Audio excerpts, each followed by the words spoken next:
What's going on, YouTubers? Welcome to another video. Today I wanted to talk about all the different statues that I received in the month of September, as well as some I may or may not have purchased. So let's get to it.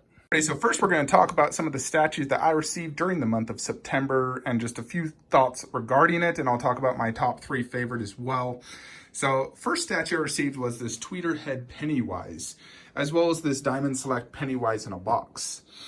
Great little statue, budget friendly, good sculpted Pennywise statue.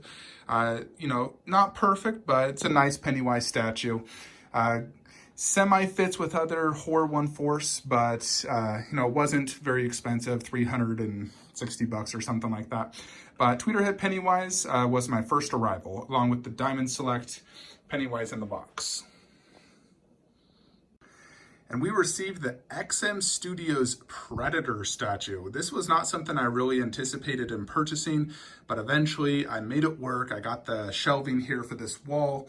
So this is something I got from Spec Fiction. It was $2,000, and I absolutely love this piece. It is phenomenal. It is a grail. It is extremely good in person and extremely detailed. So absolutely fantastic piece. Very happy to get the XM Studios Predator in the collection. So this is definitely a top 3 favorite piece for me. Another acquisition during the month of September is this Hcg Terminator Arm. So this is a prop replica. This thing is huge. It really surprised me on how big it is. It's extremely detailed. It looks amazing next to this bust. I picked it up for a killer deal. I purchased this during the month of September, and I absolutely love it. So very happy with this purchase, and it looks great in the display. Next acquisition I got during the month of September is this Transcendent Studios Vegeta versus Frieza statue. This is 1/6 scale. Fantastic little 1/6 scale statue, very dynamic. He's basically killing Vegeta. I was very happy to receive this. I waited quite some time, and it did finish this wall. Now this wall is 100% complete, so I'm very happy to finally finish it. I had that empty spot for a long time, so very happy to get this. Very cool statue, so great acquisition to the Dragon Ball Z collection. And the next acquisition was actually one of my favorites, if not the favorite, the F4 Goku vs. Vegeta. So this is made by F4 or Hcg. This is 1/4 scale monster statue. It was much bigger than I anticipated. I'd originally thought I'd just put it inside of a stuva, and I didn't expect to like it as much as I did. I thought it's going to be very good, but I didn't think it would top Dragon Fist, which was my favorite unlicensed Dragon Ball Z statue. But when I got it in hands and I really looked at it, saw it side by side, I did decide that this is the new best unlicensed Dragon Ball Z statue out there. Tsume Vegeta is still the best Dragon Ball Z statue, but this is the best unlicensed, and it does top the previous Dragon Fist. So very, very happy with this purchase. I waited over 2 years, and I think it's just absolutely phenomenal. Instant grail and one of the best Dragon Ball Z statues out there, and it definitely is a great centerpiece statue. So very, very happy to add this to the collection. I also added this little Dragon Radar prop replica, cheap, but just a little prop replica added to the collection. And this one is definitely a top 3 favorite during the month of September. Although I already own the statue, I did add these custom parts to my Flash Premium format, that Ice and Lightning. This was just a little add-on to the statue to give it a little bit more spark, more color, and just, be a little bit more flashier. So definitely really cool little add-on. I always love adding something to an existing statue to improve it, whether it's a prop replica, a proximity piece, or just something like this on the base. So very cool. Glad to add this to my Flash statue. Next piece is also a prop replica. It's the Twink Fertility idol from Indiana Jones and Raiders of the Lost Ark. So here it is next to my Indiana Jones setup. Looks fantastic. It does look better in person than in pictures. It was $150. So very, very cool little add-on. And I plan to keep this Indiana Jones and frankly probably all these little 1/4 underneath. I just love them.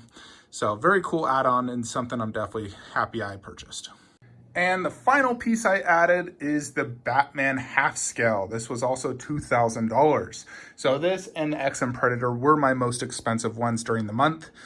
And of course, this is also a top 3 favorite. So this, the XM Predator, and the F4 Goku vs. Vegeta are my 3 favorite statues I received during the month of September. This Batman half scale is absolutely phenomenal. The detail is just amazing. The face, it is so accurate to Ben Affleck. I just watched the movie Batman vs. Superman Ultimate last night, and this is the perfect representation of him. It looks just like he came out of the movie. So definitely, probably the most accurate among these 3. You know, the Wonder Woman, the likeness could be slightly improved. The Superman, the S emblem is a little too low, should be a little higher. Where this one has 0 faults. It is perfect. The likeness to him is perfect. The detail and, you know, accuracy to the costume is perfect. So I would say in terms of accuracy, this is the best among these 3. Granted, Wonder Woman is still my favorite, even with her lacking on likeness, but the Batman is absolutely phenomenal, and I'm extremely happy to add it to the collection. So those were the acquisitions I got during the month of September.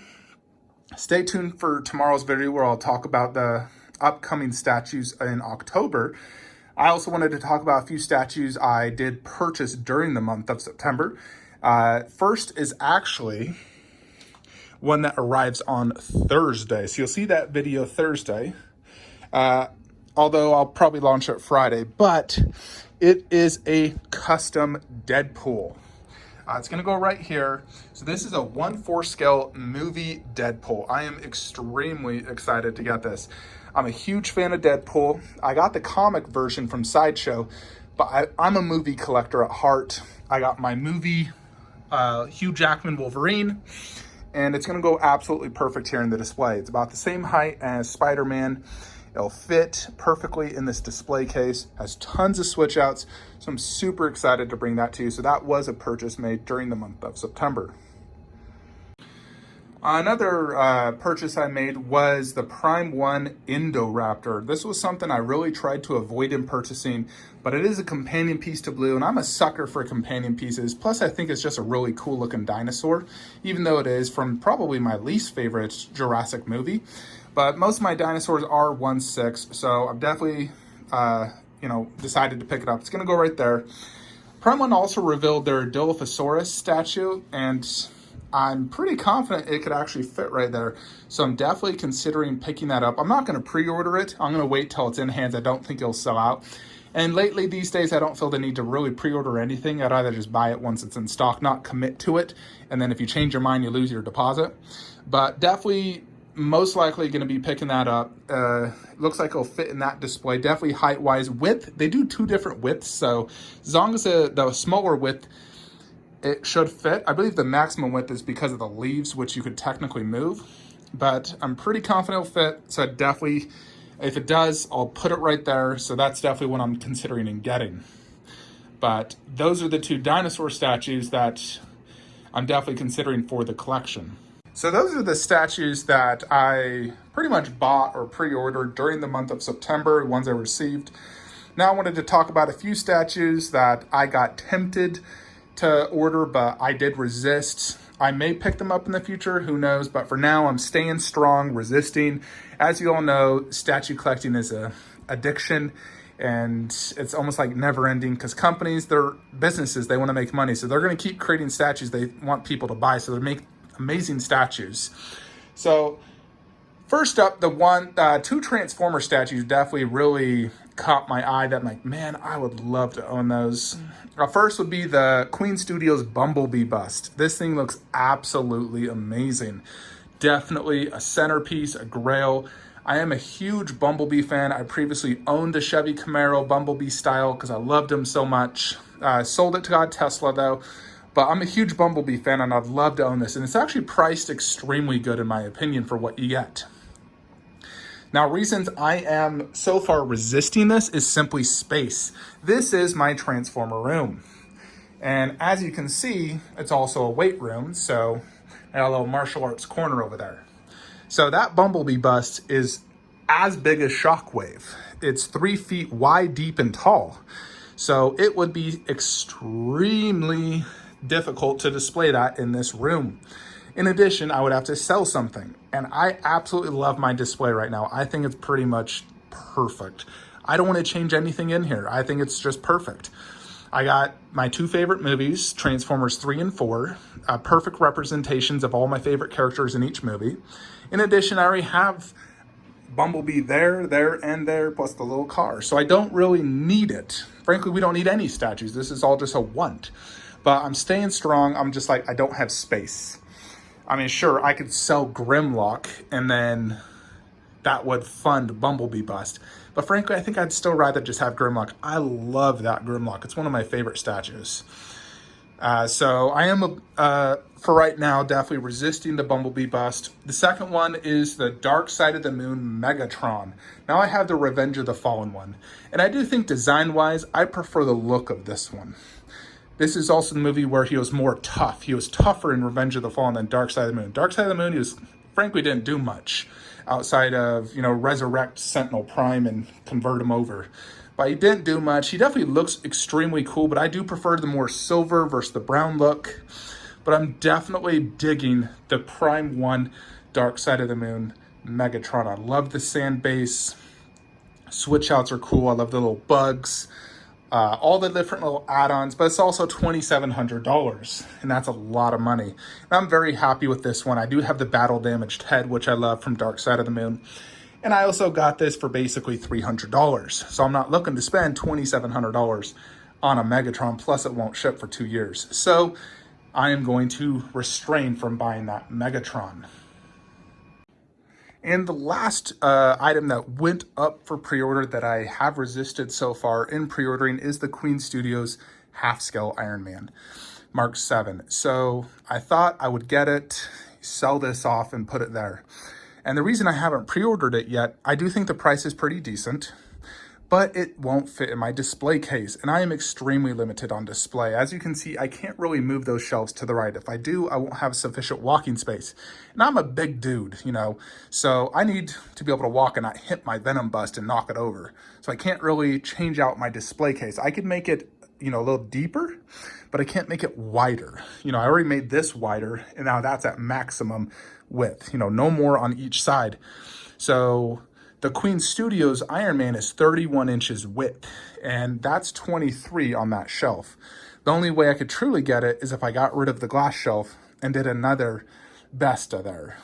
So, and then what would I do with my Deadpool at that point? So I really like the way it looks right now. So for reasons due to space, I'm currently resisting the Queen Studios half-scale Iron Man. I do think it is the best half-scale Iron Man. It's absolutely gorgeous. It's also 46 inches tall, so it's huge. It's 6 inches taller than this guy. The base is fabulous. I love it, but it's just simply too big. And if I was to sell this, I'd still have to fork out at least $1,000 to $1,200 to get the Queen. And I'm just like, is it really worth a $1,000 upgrade when this is made by Legacy Effects, who actually made Iron Man in the movie? So this is extremely accurate to the Iron Man in the movie. So I'm convincing myself to just keep this. I still love this one. So I'm convincing myself to stay away from Queen and just save myself the money and headache of selling this and forking out another $1,000 for Queen. So those are the statues I've really avoided on pre-ordering. Obviously, my collection is pretty much maxed out, I'm at the point where I can only sell stuff to fund new stuff, not only for the money, but the space, because I'm maxed out on space. But those are the statues that I definitely, had my eye on that I would love to get. There's a bunch of statues that Prime 1 showed off on the, Prime 1 Next Level Showcase that I really loved, like the Resident Evil, Leon and Claire, that I'd definitely love to own. There's still some statues I want to get, like Kratos, Aloy, Jin from Ghost of Tsushima, that definitely will probably make it to my collection. I'll sell some things to get those. But for the month of September, those were the 3 big statues I'll say I resisted that I could definitely, see myself a few years ago buying those. But that is it for the month of September. October 1st, tomorrow, we'll launch another video talking about all the amazing statues arriving in the month of October. You know, first obviously being that custom Deadpool. Right now tracking shows Thursday, but it might end up being Friday. I'll launch the video Friday regardless. But stay tuned for tomorrow's video where we're going to talk about all the amazing collectibles arriving during the month of October. And we'll see you guys next time. Like, comment, subscribe. Have a great day.